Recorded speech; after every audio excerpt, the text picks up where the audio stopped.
Today's video is sponsored by Native Sons Goods, makers of premium quality guitar, bag, and camera straps, handmade in Albuquerque, New Mexico. Check out their website to order your own custom creation and play in style. And remember, when you support my sponsors, you support this channel, and I sure appreciate it.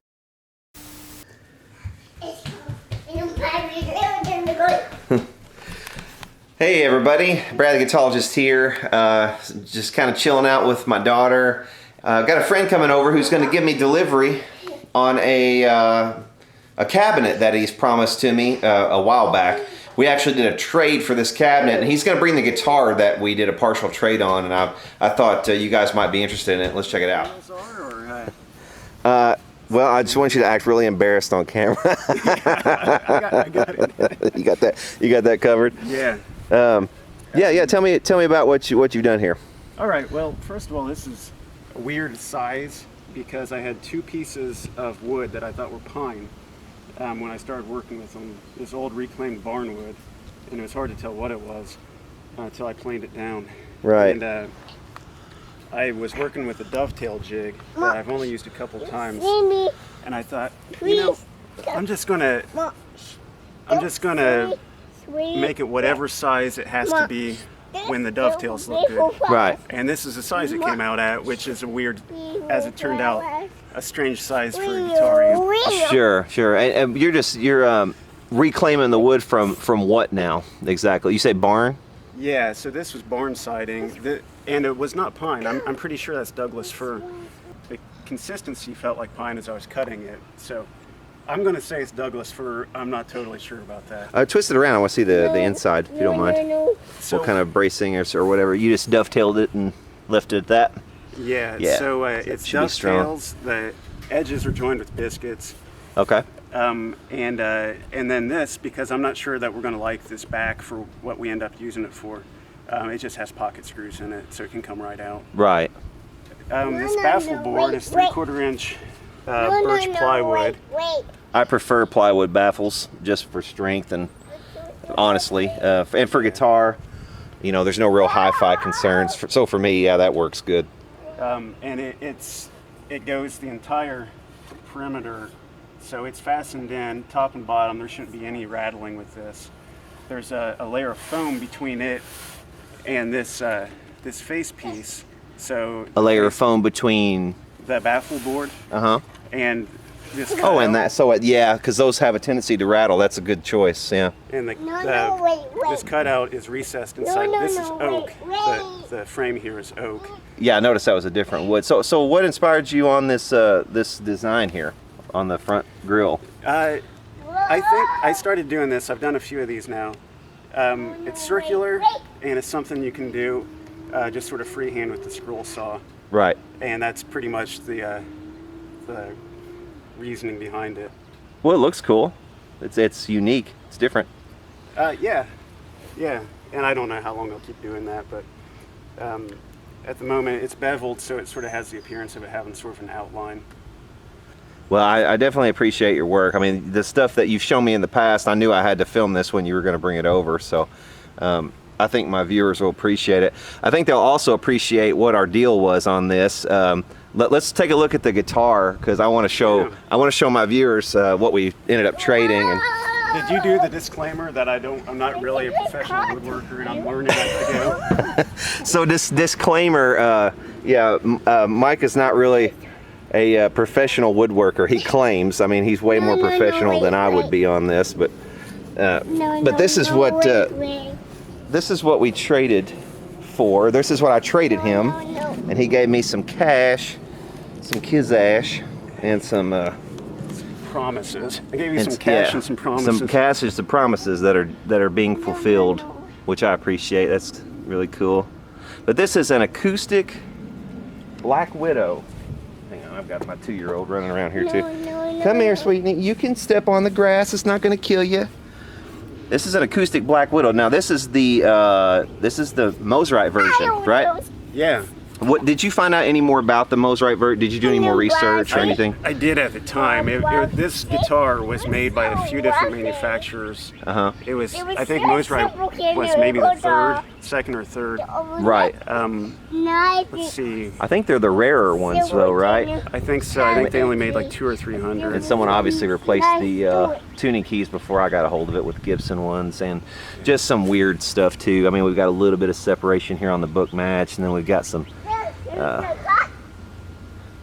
weird, I don't know what they did here. I guess they... It looks like epoxy or something. Yeah, it looks like they might have chipped it and then tried to fill it with some epoxy or some other stuff, filler of some kind, and just didn't do a great job. You're trying to escape. Hang on. Pickups. Come here. Are really outstanding. Yeah, the pickups I thought were great on it. No, wait. The bridge is gnarly. Oh, did you find the knob? No. I do have the other one. It's No, wait. I had to get two. But So did you find, are those original knobs that you located? this one is missing. This pot. Oh, yeah, the 'cause shaft is broken. Right. So this was an eBay score. I think it's the exact one. Yeah, it looks like it.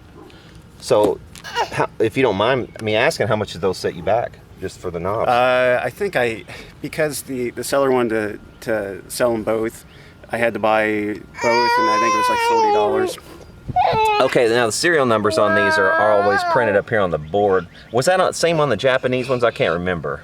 I don't think it was it? I'm not sure. This one's of what, BC 1013 or something like that?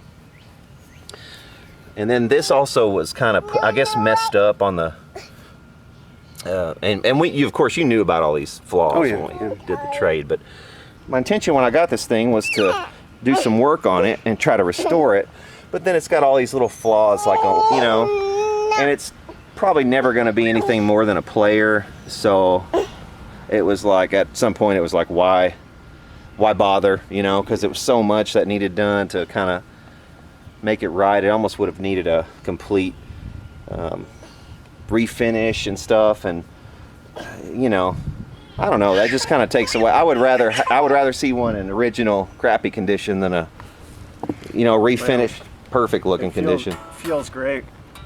And that's got the Mosrite kind of low frets too, doesn't it? Yeah, I didn't know low. how much it was playing wear and how much of it was design. It's designed. Mosrite guitars are notorious for having that fretless wonder kind of feel to them. Yeah. I think we should probably go inside. You want to come inside? But yeah, you know, there were some things on this, like this headstock repair, if you can even call it that. Yeah, it's a guitar.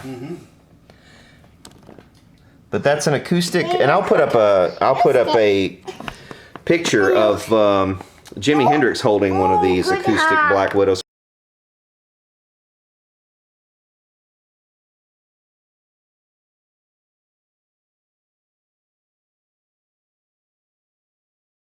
But yeah, these frets on these are really low, and they've got the nubs just like kind of Gibson's, and this is what I would refer to as like a fretless wonder.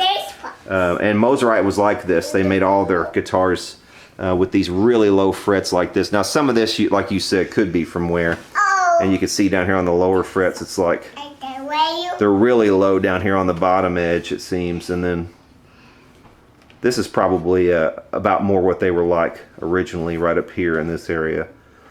But the nut, is that steel or? It looks like chrome plated something, doesn't it? Chrome plated something. But yeah, that's we got a 0 fret on it with the nut that's just basically guiding the strings. But this would have been a really fantastic guitar, brand new. You know, I mean, you could tell that it was good. You know, great workmanship. Yeah, absolutely. I think it's mahogany. I think. Well, let's see. We've got plenty of scratches and dings.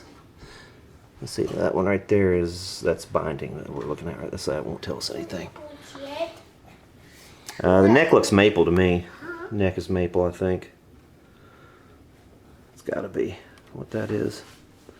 But you can see just all the dings and all. I mean, somebody just loved / beat the hell out of this thing. Right. I mean, really. Yeah. Didn't know what they had maybe, but loved it anyway. Yeah. That's. I think they probably thought it was a cheaper throwaway guitar, I would imagine, and didn't realize the history of it. But you can see the characteristic Mosrite neck plate there. They always kind of had that sort of, I guess, blobbish kind of a shape to it, kidney shape, I guess you would call it. And then this back pad, this is kind of Gretsch-like on this thing. And this is a control panel right there that somebody painted over, or that might even be a non-original, I'm guessing. But very cool, man. Thanks for bringing this over. It's good to see it again. Yeah, I'm enjoying it. And you still got to fix this? Yeah. Yeah. Are you able to play it without this for the moment? Yeah, everything's up. Okay. It's just all the way up? Yeah. Yeah. Well, I'll tell you what. I mean, if you want, I could fix that for you. I'll just have to find some time. I can get in there and replace that pot. It's no big deal. I'll barter all the way until we're too busy. But yeah, this was definitely one of the more interesting deals I think, I've kind of done in a little while, just because of the coolness factor of the guitar, the sort of rarity of it. You don't see these every day, and then, your workmanship And being thrown in as part of the deal, and I definitely appreciate that. Well, and I appreciate the chance to play around and have a project. I love making these, but I can't fill my house up with them. So Yeah. Well, thanks, Mike. Appreciate it.